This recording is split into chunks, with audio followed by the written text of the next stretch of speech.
Gaia, Mokosh, Pachamama, Prithvi, Hutu, Umai, Terra, Sif.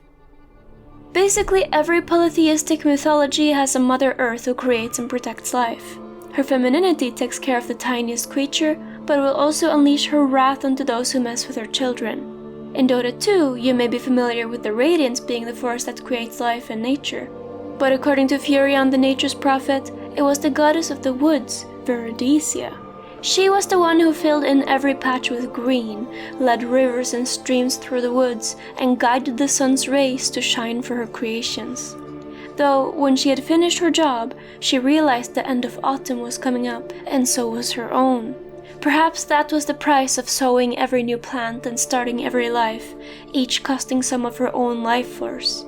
In her last moments, Viridicia had one more life left to give, though. She would not be able to watch over the delicate sprouts herself, so she brought out one last seed she had missed. She whispered one word to it before swallowing it, and then her ginormous body fell to the ground. Like in our IRL myths, her body was likely big enough to cover the Earth's entirety. It would serve as nutrition for her children during the coming seasons, but the first seed to germinate the first morning of the spring was Furion, the nature's prophet. Nature's prophet sprouted out into sentience, a fully grown, wise being. He had inherited his mother goddess's power to know where he was needed in order to aid a plant in need, as well as the unrelenting wish to do so. He does not need blood and mana, he can draw power directly from Viridicia's will. As nature's protector and lord of the forest, he is able to change his form and its image depending on what suits the situation he is in. That can mean a tree, a predator, or even prey. As well as plants, he is also a guardian of the animal and fungus kingdoms. That means he also derives power from every keen bird, tossed boar, and poisonous mushroom. In Nature's Prophet's bio, it seems like Viridicia is only the goddess of plants, but as we see in his cosmetics, her domain covers all life, and she likely gave birth to all of it. The seeds she planted are maybe not literally just plants she put in the ground, but more likely individual lives she introduced to the barren planet. Both plants, animals that feed on the plants, animals that feed on the animals, and then fungi that feed on the dead and return them to the soil to once again be feed for the plants. Out of all the fauna Viridicia created, Furion's favorite seemed to be the horned hoofed animals such as himself. So oxes and moose and such.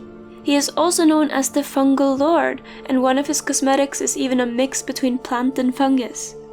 It's a plant that's suffering from a fungal infestation, which grotesquely will give the flower an unpleasant end.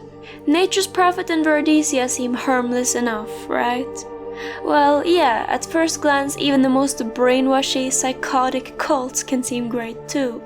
After digging through his cosmetics, I dare propose that Viridicia isn't a real goddess and Furion may be a false prophet. But before we dig deep into that, let's cover his relationships, Underlord's lore, Dota 1 lore, and trivia, because some of it is important for understanding the theory. So first of all, and right off the bat, it's a little bit mysterious that he has almost no hero-specific voice lines to other heroes. He only has a total of 5 when killing an enemy, 3 of which are Treant Protector.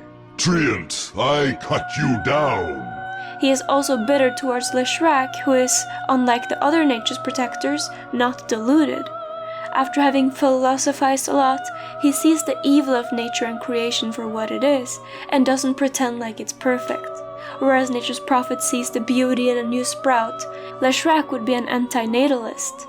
That's something Nature's Prophet in his blind faith of Viridicia will never understand. Leshrac. Now the earth splits you. His aversion to Underlord is likely just because he's from the abyssal Eziog, a city made of obsidian and dormant volcanoes, in tunnels far beneath the earth where no verdant foliage can reach. Into the pit with you.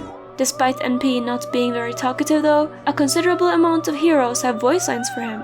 Heroes that consider him allies are those who similarly protect the woods. Drow Ranger, Lone Druid, Treant Protector, and Ursa. Prophet, you and I will reclaim these woods. But also Earth Spirit, who is the spirit of the earth itself.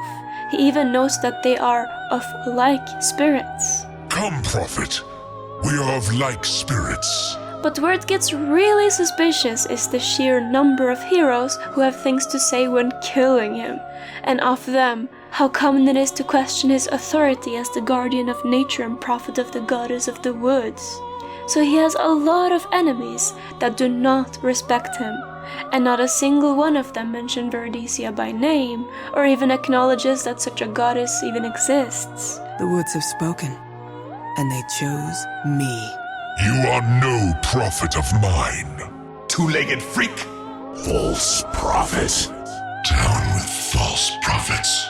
That's enough now, little tree. I will come back to this. In Underlords, surprisingly enough, it's Quiet who is covering his lore, and not Enno aka Cassin. He is usually the nature boy, the Underlord that's friendly with the healers and druids. But here we see that Quiet, who may be a former slave of Ironfog, is the one representing Furion. In Dota 1, his name was Furion the Prophet, taken from the Warcraft character Malfurion. He was the leader of all the Night Elves and restlessly protected the woods. He was also the father of Anti-Mage and Terrorblade, who were brothers. But all of these family ties were abandoned early on in the Dota 2 lore development. In Dota 2, Valve had to change his name due to copyright issues with Blizzard, but he is still called Furion in the game files. For a brief time, his official Dota 2 name was Tekoya, but thank God they removed that. Everyone knows him as and calls him Furion, even those who didn't play Dota 1. Thinking about calling him Tekoya makes me imagine him drunk at a resort in Mexico surrounded by high-end escorts. And as based as that sounds, he will always be Furion and Blizzard can't sue every single one of us. The I speak for the trees. voice line is a reference to the Dr. Seuss book The Lorax, and Green is good. is a reference to the quote "Greed is good" from the 1987 movie Wall Street and a Warcraft cheat code. Lastly, a fun fact and trivia: Nature's Prophet owns 2 Dota 2 items as his cosmetics, the Orchid of Malevolence and Scythe of Vice. Nature, and as a result, the Nature's Prophet, is very split between, on one hand, peace and love and nature and bunnies and flowers, and then on the other hand, parasites, corruption and enslavement. His immortal fluttering staff tells us that Furion was so gentle when he pulled the branch to make it, that the butterfly sitting on it didn't leave. But then his other immortal Sufferwood sapling staff demonstrates the darker side of nature. One aspect which repeats itself within the more radiant part of the Dota lore is how creation and tyranny is tied. The radiant creates, but it also enslaves. Order requires restriction of freedom, like it or not. For Nature's Prophet, this is evident when looking at his treants. They are a mythical, sentient army of the wild, which Furion summons by the power of Viridicia in order to send to battle. The curled root staff also once again points out how he is bending their sentient, conscious minds to his will, sending them to their death. If you go through his cosmetics, you will quickly notice a lot of stories about Viridicia's greatness as a goddess and matriarch of nature and life, and especially her children, followers and druids. Her favorite, of course, though, is Nature's Prophet himself. She did plant him as nature's guardian within her own body, and he is her firstborn after all, as he was the first of her seeds to wake the first spring. But here's the thing, nobody else can verify this. No one can verify that he is this great chosen one, firstborn reincarnation of Viridicia, or even verify the existence of Viridicia herself. Only Nature's Prophet refers to her, and even worse, both Lone Druid and Earth Spirit contend him for this role. They both claim to be the ultimate guardians of nature, and one theory even speculates that Earth Spirit himself is Viridicia's spirit reincarnated. Some take that even further, and even say that all the sentient stone heroes like Tiny, Sand King and Earthshaker are brought to life by her immortal spirit in the earth. But why do they not know her then, like Furion does? Or actually, a better question is, how does Furion know anything about her? She died before anything at all even sprouted, including Nature's Prophet himself. So why is he the only one talking about her? What I'm about to tell you is just a theory, so bear that in mind. It's not based in fact, only speculation. Here we go. It's very suspicious that he literally says her name is secret, and the few who does worship her, and mind you, this is according to Furion, are simpleton barbarians from outside of civilization. Do you know who typically targets those who are easily fooled, isolated and uneducated? Extremists and cults.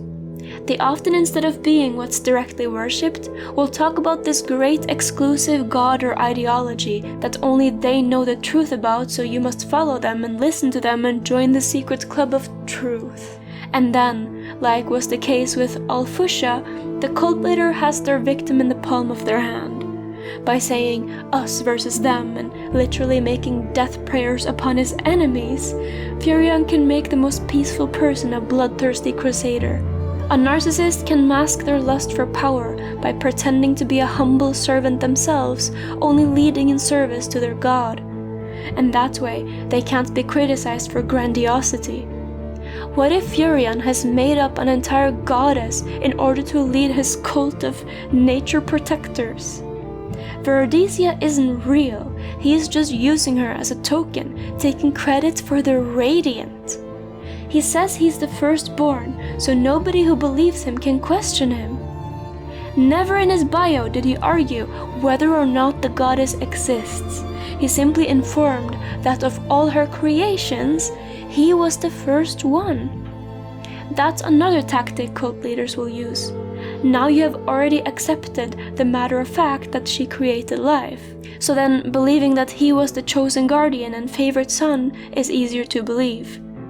If this wasn't enough, over time it seems NP has gone from being a guardian to a prophet and even to a king. Is that something a pure of heart, selfless servant would do? Why doesn't he have any hero friends, and why does his enemies call him a false prophet? As funny as it would be that Furion is an antisocial, evil cult leader, I don't actually believe that. I think he, just like many other heroes in the Dota world, is just a victim of the Radiant's influence. I think he is convinced of what he preaches, he just doesn't realize that it's the Radiant controlling him like a puppet. If you look at the Immortal, the Monarch of the Sapphire Glen, Viridicia apparently imbued a sapphire gem with her essence. This is obviously just radiant ore.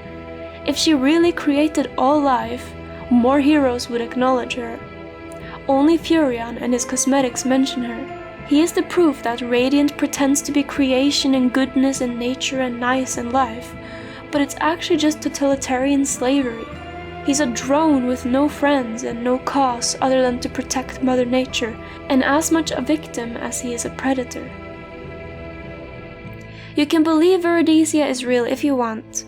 I don't deny that there is nature magic going on that can be interpreted in divine ways, but I don't believe Viridicia is an actual god, and instead I think it's all just the Radiant. Remember, the Dota world has been influenced by the ancients in their Madman prison since it was just a cooling blob in the cosmos. Life has had plenty of time to make up all sorts of interpretation of how things came to be. And considering Nature's Prophet is the only hero referencing Viridicia, and how she and him, being the chosen protector of nature, clashes with other things, to me it's fairly obvious that either Furion is a power-hungry cult leader or just delusional. Either way, I love his lore, and anyone who knows me knows he's my favorite hero to play in Dota 2. There is no hero as effective at pissing off both your own team and the enemy team simultaneously. This video is dedicated to my patron and friend Milkjug Armadillo. Thank you so much for supporting me, and of course, thank you to my other patrons and all of you watching as well. Until next time, peace.